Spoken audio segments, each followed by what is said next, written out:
तो मोदी के नाम पर वोट है तो हिंदू होने के नाम पर वोट है। पोलराइजेशन, मोदी, हिंदी भाषी, एससी, ये फैक्टर है। शुभेंदु चले गए कि प्रशांत किशोर चले आए, उसका कोई वो मुद्दा नहीं है,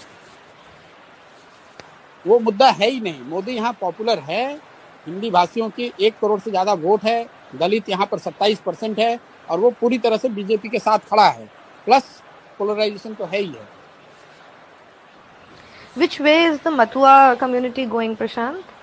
Matua will be predominantly voting for BJP, not as unitedly as they did in Lok Sabha, लेकिन मुझे लगता है अभी भी मथुआ विल 75 बीजेपी 25 तृणमूल। हम लोग एक सर्वे करते हैं कि आप वोट किसको दीजिएगा और सरकार किसकी बन रही है, तो सरकार किसकी बन रही है उसमें प्रीडोमिनेंटली बीजेपी ही आता है हम लोग के भी सर्वे में। उसको हम लोगों ने खंगाल कर देखा भी ऐसा क्यों आ रहा है। ऐसा इसलिए आ रहा है कि जो बीजेपी को वोट कर रहा है वो तो कह ही रहा है कि बीजेपी की सरकार बन रही है। जो लेफ्ट को वोट करने वाले 10 से 15% लोग हैं, उसमें करीब 2/3 लोगों का ऐसा मानना है कि बीजेपी की सरकार बन रही है।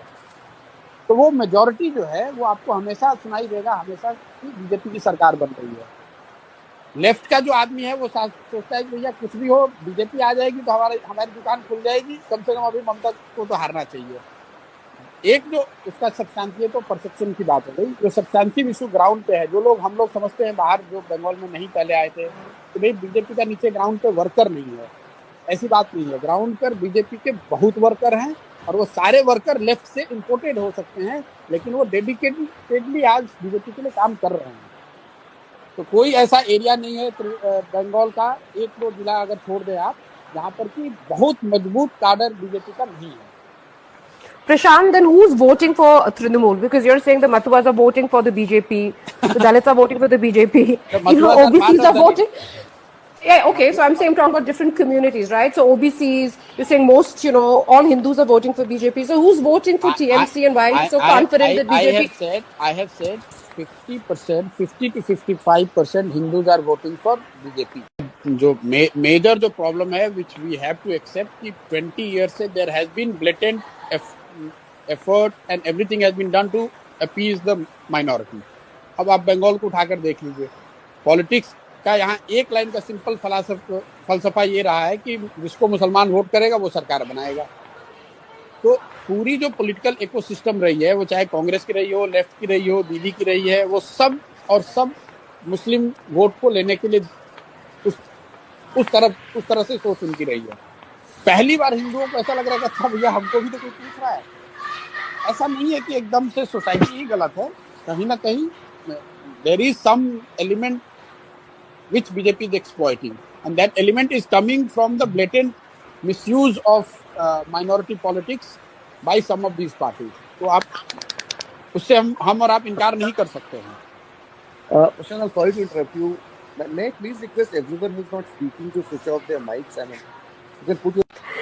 Why is Modi so popular in West Bengal? I mean, is it only because of polarization and that they identify him as नहीं, देखिए वो तो एक पूरे what is it? Because it's not like we haven't seen, the performance both in central politics and in state politics where BJP has been in power. So what is it that is drawing West Bengal to him? Exactly. प्रशांत, इसी से एक जुड़ा हुआ सवाल ये भी है कि एंटी इनकम्बेंसी, इतना मैसिव इकोनॉमिक क्राइसिस में भी मोदी के खिलाफ एंटी इनकम्बेंसी नहीं है जी, क्योंकि जहां एक चीज आप देखें कि बंगाल में मोदी पहले तो एक बात है कि मोदी का एक कल्ट है जो कि बन गया है पूरे देश में, जो कि द डिग्री कुड वेरी, लेकिन 10%, 15%, 20%, 25% ऐसे लोग हैं जिसको मोदी में भगवान दिखता है। चाहे सही दिखे गलत दिखे वो एक अलग बहस का मुद्दा हो सकता है। स्पेशली जो यहाँ हिंदी भाषी है वो मोदी का सपोर्ट का कोर है। प्लस जो एंटी इनकम्बेंसी है वो स्टेट गवर्नमेंट के खिलाफ है, सेंटर के खिलाफ है नहीं। और मोदी है पॉपुलर, यहाँ काफी पॉपुलर है। अगर आप लीडर का हम लोग सर्वे कर रहे हैं तो मोदी और Mamata are equally popular, which is a very big thing. Modi is very popular.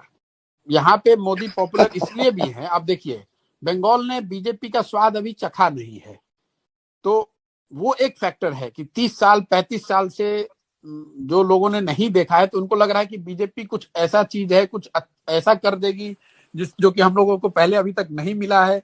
तो लड्डू जो टेस्ट नहीं किया है वो वाली बात है कि उसको टेस्ट करना चाहते हैं, उसको लोग जाकर देखना समझना चाह रहे हैं, वो एक फैक्टर है। मोदी की मीटिंग्स में भीड़ आ रही है, उसका एक कारण ये कि मोबिलाइजेशन भी बड़े स्तर पे होता है, प्लस मोदी पॉपुलर भी है, इसमें कोई दो मत नहीं है। तृणमूल के खिलाफ गुस्सा है, वो एक फैक्टर है, पोलराइजेशन है, वो एक फैक्टर है, और मोदी की पॉपुलैरिटी है। ये तीनों चीज, उसके ऊपर से फिर बीजेपी की अपनी जो इलेक्टोरल मशीनरी है, लेकिन बेसिक ये तीन चीज ही है। Anti-incumbency against Trinamool, that has opened the door for Trinamool, BJP, their ability to polarize, and SC votes. Because people take money from both sides and then vote whoever they want to vote. Okay, it was a so by the differentiator way, when one person was distributing. People are tweeting about this clubhouse thing, and they're saying that Prashant Kishore, along with other journalists, we have declared victory of Narendra Modi in West Bengal. Is it open? I don't know. I mean, somebody has just tweeted the screenshot on Twitter, tagging me and other people, and saying that we all have declared Narendra Modi's victory in West Bengal. But who's done that? Okay, then Okay. Listen, there are people in this room. Himanshu Jain. No, Himanshu Jain, somebody else is reporting to Himanshu Jain from this room. If you keep an open room for everybody to join in and listen, you can't prevent people from tweeting. And No, these things don't matter. Anyone can say anything, right? I mean, it doesn't make a difference. Yeah. I know, Yeah.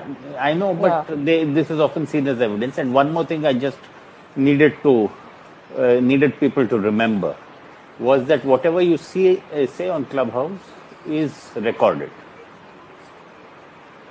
Yeah, that also I think all of us know. No, Sanjay, not everything is recorded. No, the Clubhouse keeps record.